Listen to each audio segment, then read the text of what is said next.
साथी सबकी, कभी मैं अपना ही रब, रंगों की खुशबू को कोख में भर सकती हूँ, एक नई जान को सांसों में भर सकती हूँ।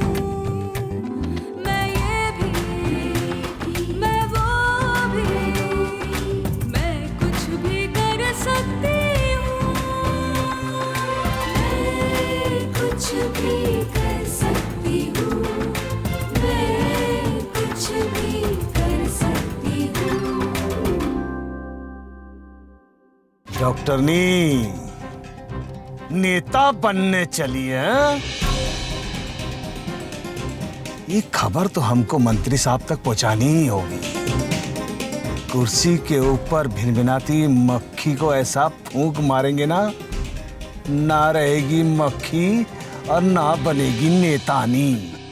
खुद की भावनाओं को व्यक्त करने के लिए अगर कोई साथी मिल जाए तो सफर अधूरा नहीं रहता। तुम साथ होती हो ना स्नेहा, तो मेरा सफर खुद ही पूरा हो जाता है। मेरी यही ख्वाहिश है कि तुम मेरे बिजनेस की बागडोर संभाल लो, क्योंकि मैं जानता हूं कि तुम काबिल हो और तुम ही इसे संभाल सकते हो। लेकिन आपको अच्छे से पता है कि मेरा जवाब क्या होगा। चाचा जी, मैं समझ रही हूँ आपको लड़कों पे भरोसा नहीं है, लेकिन अपनी बेटी सुमित्रा पर तो है। हमें तो ये खेल पर ही भरोसा नहीं है। सच पूछो तो ये उठा पटक का खेल लड़कियों के लिए है ही नहीं।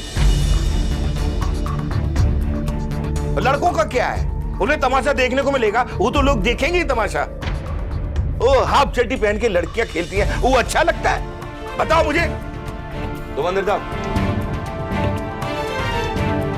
और सुनिए, आपको खेलना है तो आप खेलिए और खिलाइए, हम पर मेहरबानी कीजिए। चाचा जी, एक मिनट सुनिए तो सही।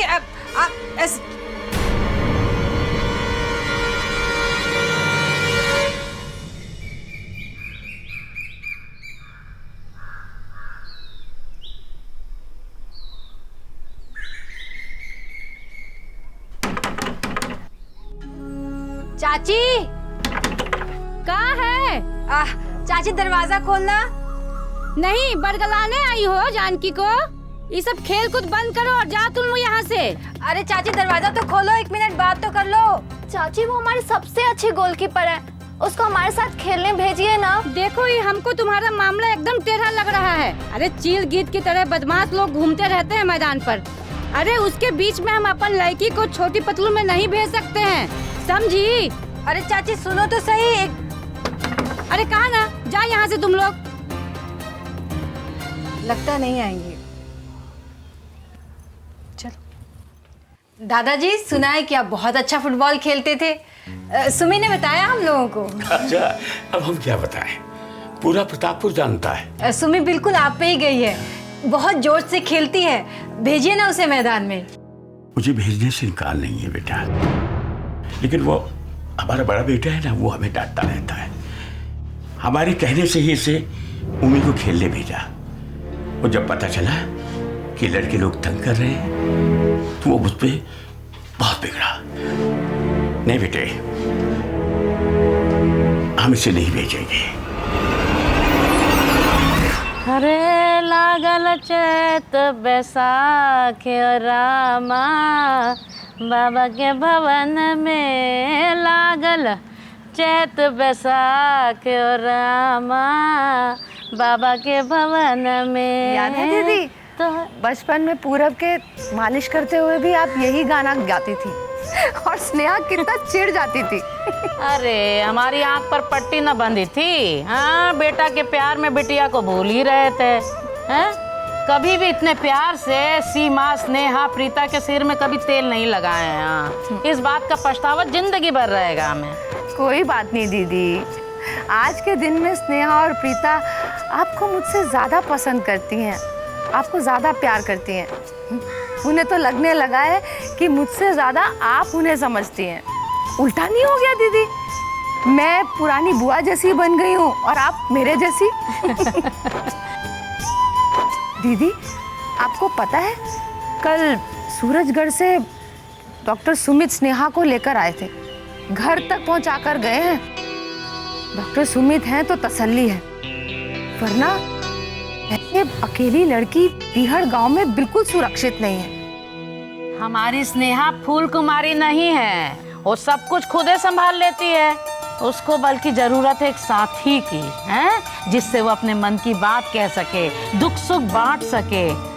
वो डॉक्टर सुमित है ना भाई, उसी के साथ काम करते हैं और एक दूसरे को देखो समझते हैं, जानते हैं, दोनों की जोड़ी कैसी रहेगी बता। दीदी, हाँ, स्नेहा भर अपना घर बसा ले, मुझे बड़ी चिंता होती है। अर्जुन और उसकी मंगनी टूटने की बात भी फैल गई है और अब उसका ये नया जुनून, कोई अच्छा लड़का इस बात को नहीं समझेगा। डॉक्टर सुमित से अच्छा लड़का स्नेहा को साथ निभाने के लिए नहीं मिलेगा। ए स्नेहा बिटिया, रुका हो, कुछ बात करनी है तुमसे। डॉक्टर सुमित है ना, उनको कभी घर बुलाओ। मतलब वो अपना एक गेम शो नहीं था, खेल खेल में मेल, उसको दोबारा शुरू करना चाहते हैं हम। ठीक है, मैं डॉक्टर सुमित, मुन्ना, नीलिमा सबको इस रविवार घर पे बुला लेती। ठीक है? हाँ, ठीक है। अरे वाह, ये तो अच्छा ही हुआ। हम तो केवल राजकुमार को घर बुलाने की बात कर रहे थे, वो देखो पूरी प्रजा ही आ रही है, पूरा उसका कार्यक्रम बन गया है भाई। अच्छा है। कोई बात नहीं दीदी, रात को भोजन के बाद जब मुन्ना और नीलिमा चले जाएंगे ना, तो हम डॉक्टर सुमित को रोक लेंगे और तब उनसे घर परिवार के बारे में बात कर लेंगे। और हाँ, बात ही बात में दोनों की साइड गार्ड भी बिठा लेंगे, ठीक है ना? हाँ, और क्या।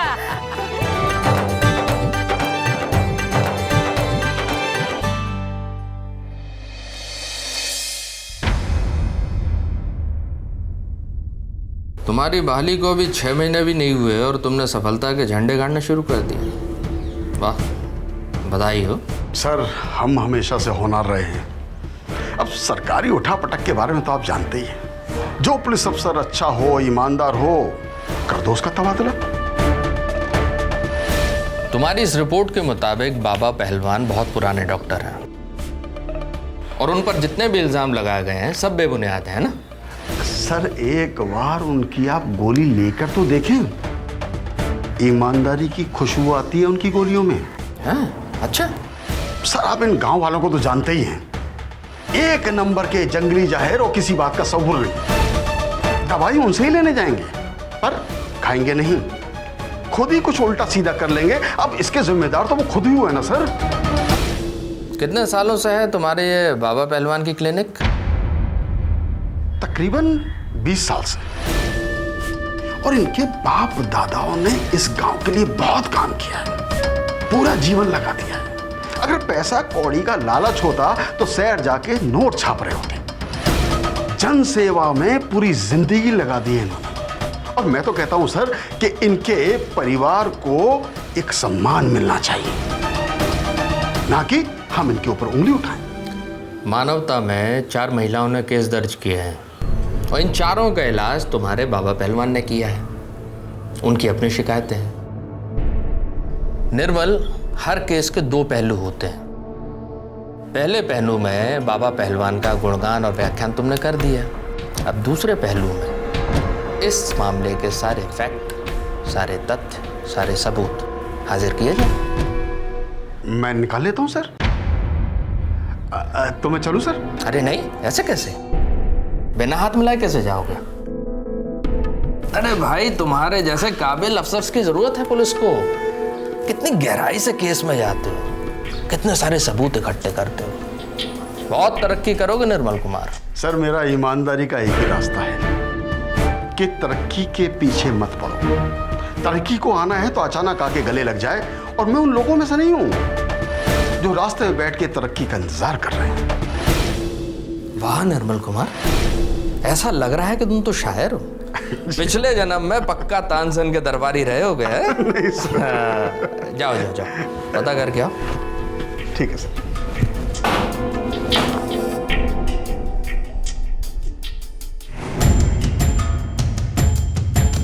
गौरी को भेजना।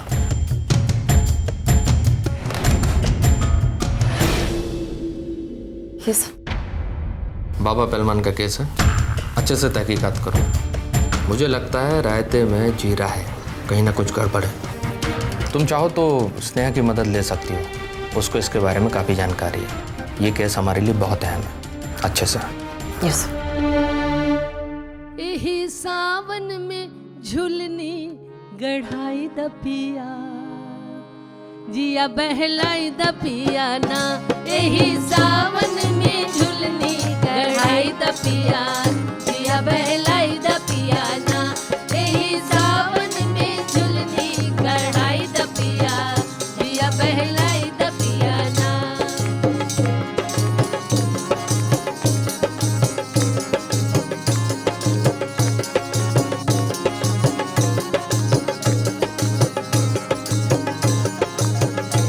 आइल सावन के बहार लगल मिलवा हजार, आइल सावन के बहार लगल मिलवा हजार, आइल सावन के बहार लगल मिलवा हजार, आइल सावन के बहार लगल मिलवा हजार। अपने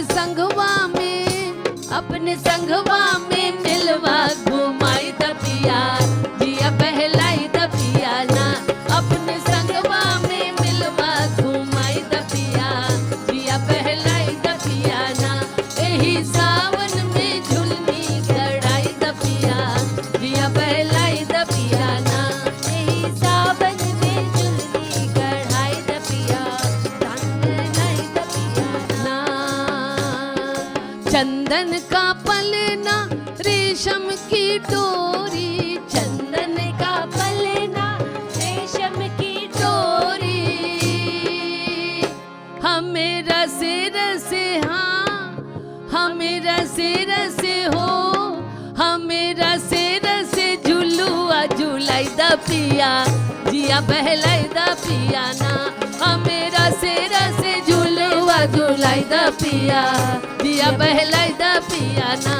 हमें रसे रसे झुलुआ झुलाई दपिया, जिया बहलाई दपिया ना। एही सावन में झुलनी गढ़ाई दपिया, जिया बहलाई दपिया ना। एही सावन में झुलनी गढ़ाई दपिया, जिया बहलाई दपिया ना। एही सावन में झुलनी गढ़ाई दपिया, जिया बहलाई दपिया ना।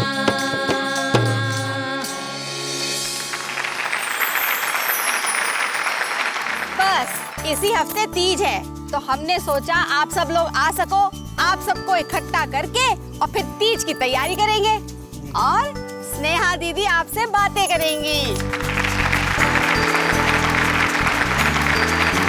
अच्छा बताइए ये क्या है?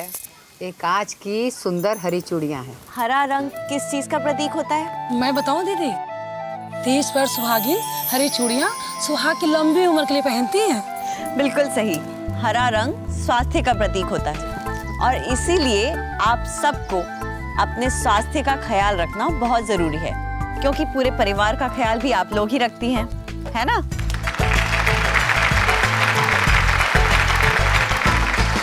आप लोग बताइए कि आप लोगों को अपना ख्याल रखने में क्या परेशानियां आती हैं?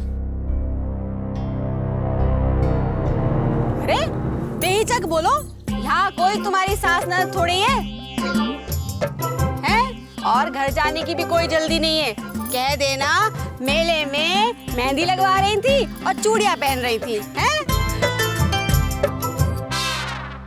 आप बताइए, क्या आपको कभी अपना ख्याल रखने में कोई तकलीफ हुई या इलाज में कोई दिक्कत आई? दीदी अस्पताल इतना दूर है कि उसके लिए साधन करो, पैसे जुटाओ, और छोटी मोटी तकलीफ के लिए इतना दूर जाना, पैसे खर्च करना नहीं हो पाता है। इसका मतलब आप चाहती हैं कि अस्पताल या डॉक्टर आपके पास हो? जी। तुम्हें कुछ कहना है? हाँ, अगर डॉक्टर की बोली स्नेहा दीदी की तरह मीठी मीठी हो ना, तो हम काहे नहीं जाएंगे अस्पताल? हाँ, अब वहाँ जाओ तो डॉक्टर जो है डांटने टपटने लगते हैं। बताइए कोई अच्छी बात है क्या? ठीक है, हम में से सभी पढ़े लिखे नहीं हैं, इसका मतलब ये तो नहीं कि हम इंसान नहीं है। बहुत गलत बर्ताव करते हैं हमारे साथ में, इसीलिए मन नहीं करता हमारा जाने का। आपको हमारी बोलचाल, हमारा व्यवहार अच्छा लगा, ये जान के बहुत खुशी हुई। हम इसीलिए यहाँ आए हैं कि आप लोगों की क्या तकलीफ़ें हैं वो हम जान सकें और जितना हमसे हो सके उतना हम आप लोगों के लिए करें। तो आप खुलकर बताइए, आप बताइए आपकी क्या अपेक्षा है? हम गरीबों को अपेक्षा करने का हक कहाँ है दीदी? हाँ दीदी, हम बताएं, हमारी 10 साल की बिटिया है, पास के ही अस्पताल में उसको हम ले गए थे, बीमार थी, बिल्कुल बकरियों की तरह हम लोग को हका दिया। हम मर जाएंगे पर अस्पताल नहीं जाएंगे। देखिए, आपके साथ जो हुआ वो बहुत बुरा हुआ, बहुत गलत हुआ, पर हर अस्पताल, हर डॉक्टर ऐसा नहीं होता है। किसी पे भी आंखें बंद करके विश्वास करना ये सही नहीं है, मैं मानती हूँ, पर हर हाथ जो मदद के लिए आगे बढ़ता है वो गलत नहीं होता है। ये जो डॉक्टर लोग हैं ना, घर में ही अस्पताल खोल के बैठ गए हैं। अब दिखाने जाओ तो ऊपर से लंबी लाइन और मोटी फीस, और जो अमीर लोग होते हैं ना वो उनको पहले देखते हैं, और हम जैसे गरीब लोग घंटों लाइन में लगे रहते हैं। बताइए कहाँ का न्याय है ये? आपकी परेशानी मैं समझती हूँ। आज जितनी शिक्षा मुझे आप लोगों से मिली है उतनी तो मुझे उस मेडिकल कॉलेज में भी नहीं मिली जहाँ से मैंने अपनी डॉक्टरी की पढ़ाई की थी। डॉक्टरी की सही शिक्षा तो मुझे आप लोगों से मिल रही है। स्नेहा दीदी, नीलिमा दीदी, अरे अस्पताल में पीने के पानी की व्यवस्था होना सबसे ज्यादा जरूरी है। साफ पीने का पानी है और ना ही शौचालय। धूल मिट्टी से घूम फिरकर जब अस्पताल पहुंचो तो वहाँ कोई एक गिलास पानी पूछने के लिए भी नहीं है। आपकी बात बिल्कुल सही है, आपको तो हमारी टीम में होना चाहिए। अरे हम क्या, हमारी सारी महिलाएं आपकी टीम में हो जाएंगी।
बहुत खुश वापस लौट रही हूँ। मेहंदी, चूड़ी या तीज तो बस एक बहाना है। इन्हीं बहानों के साथ आज हम सूरजगढ़ की सब औरतों से एक साथ मिले, खुले आसमान के नीचे खुलकर अपनी बातें रखी। आज रात मैं एक सुकून भरी नींद सो पाऊंगी। थकान भी है और चेहरे पे आज मुस्कान भी है। लगता है मैं कुछ भी कर सकती हूँ। कुछ भी कर सकती हूँ।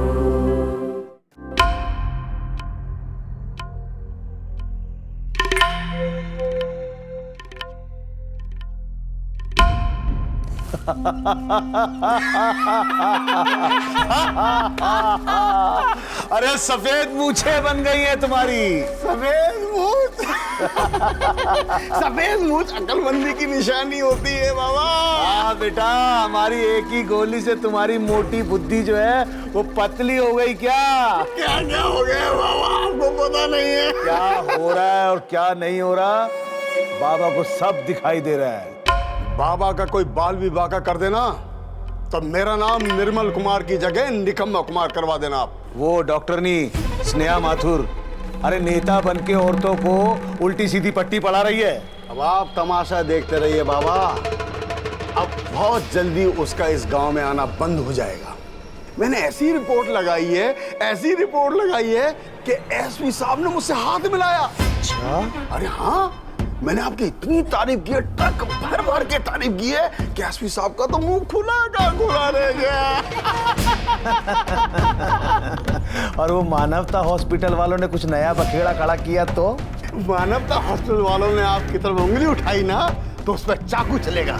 अरे रिपोर्ट तो मुझे ही बनानी है ना बाबा। लेकिन उस औरत के मन में क्या चल रहा है मालूम है? औरतों को भटका रही है वो औरत यहाँ पे बिल्कुल भी भटकनी नहीं चाहिए, समझे? बाबा, लक्ष्मण रेखा के बारे में आपने सुना है ना? अब एक नई रेखा बनेगी, निर्मल रेखा। मैं एक ऐसी रिपोर्ट बनाऊंगा जिससे उसका इस गांव में आना बंद हो जाएगा, क्योंकि उसके गांव में आने से कानून व्यवस्था बिगड़ेगी, गांव में दंगे फसाद होंगे। अब यही तो मुझे कहना है बाबा।